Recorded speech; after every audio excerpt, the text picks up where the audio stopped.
Hi there, this is Joseph of Joseph Forex Tribe and welcome again for another video.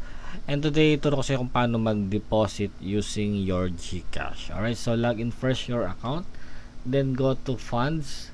Okay, once you dito ka na sa funds, go to deposit, then ito yung local bank transfer. Okay, dito yung GCash. We usually use the Dragon Pay. Alright, so click deposit. And then minimum 600. Alright, 600.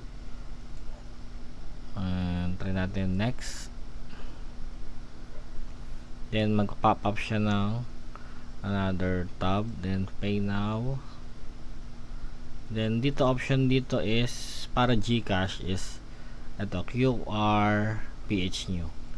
Click I agree, then select next. Then ito na yung QR. Go to your GCash. No, then express send, then pay via GCash. Alright, so once na nakapagbayad ka automatically, it will credit.